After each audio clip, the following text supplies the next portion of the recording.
جی دیکھیں یہ دیامر بادشاہ ڈیم کا ڈائیورجن کنال ہے۔ مقررہ وقت سے پہلے دیامر بادشاہ ڈیم ڈائیورجن کنال کی طرف دریا کا رخ موڑ دیا گیا ہے۔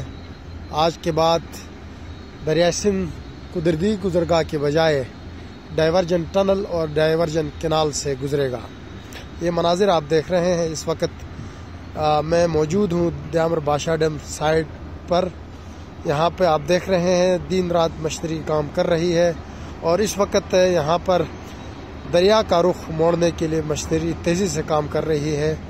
آج دن 2 بجے تک تقریباً 2 بجے تک یہ مرحلہ مکمل ہوگا۔ دریا سندھ کا رخ مکمل طور پر ڈائیورجن کنال اور ڈائیورجن ٹنل کی طرف موڑ دیا جائے گا۔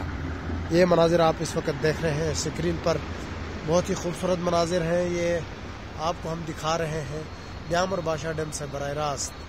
یہ اس وقت یہاں پہ آپ دیکھ رہے ہیں تیزی کے ساتھ کام جاری ہے۔ دیامر بادشاہ ڈیم پاکستان کی واٹر، فوڈ اور انرجی سیکیورٹی کی ضروریات کے لیے نہایت اہم منصوبہ ہے۔ یہ منصوبہ دریا سندھ پر تربیلا ڈیم سے تقریباً 315 کلومیٹر بلائی جانب، جبکہ گلگت سے 180 کلومیٹر اور چلاش شہر سے صرف 40 کلومیٹر زیریں جانب تعمیر کیا جا رہا ہے۔ یہ منصوبہ 2028-29 میں مکمل ہوگا۔ دیامر بادشاہ ڈیم کے 3 بنیادی مقاصد زرعی مقاصد کے لیے پانی کا ذخیرہ، سیلاب سے بچاؤ اور کم لاگت پن بجلی کی پیداوار ہیں۔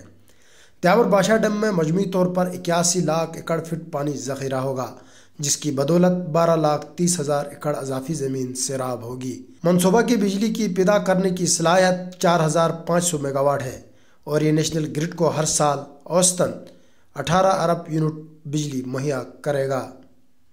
اگر بجلی کی یہی مقدار تھرمل ذرائع سے پیدا کی جائے تو قومی خزانے کو ہر سال تقریباً 270 ارب روپے خرچ کرنا پڑیں گے۔